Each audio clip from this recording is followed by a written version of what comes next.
एक बार की बात है, एक छोटे से गांव में एक बुद्धिमान व्यक्ति रहता था जिसका नाम मोहन था।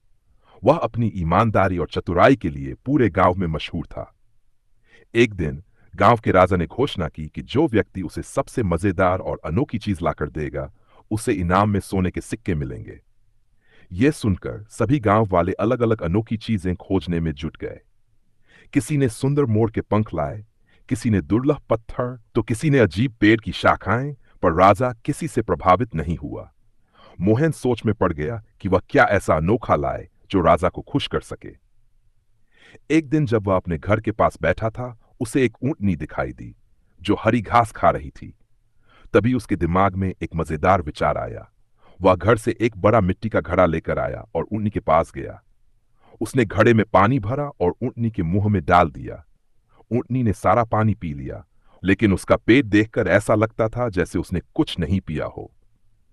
मोहन को समझ आ गया कि ऊंटनी के पेट में जगह बहुत है और उसे इस पर कुछ करना चाहिए। उसने ऊंटनी के मुंह में घड़ा लगा दिया और फिर उसके पेट के नीचे एक छोटी रस्सी बांध दी, ताकि ऐसा लगे कि ऊंटनी घड़े को निगल रही है और रस्सी से खींची जा रही है। अगले दिन मोहन ऊंटनी को राजा के दरबार में ले गया। जब राजा ने यह देखा तो वह हंसी से लोटपोट हो गया। उसने मोहन से पूछा, यह क्या मजेदार चीज है?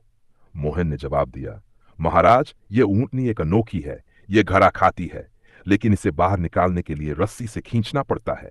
राजा बहुत प्रभावित हुआ और मोहन को सोने के सिक्के इनाम में दिए।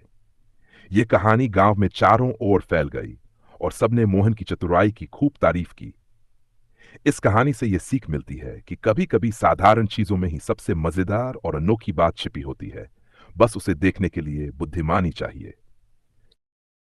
नमस्कार दोस्तों, ए ज्ञान चैनल में आपको स्वागत है। न्यू कहानी देखने के लिए मेरी चैनल को सब्सक्राइब कर दो।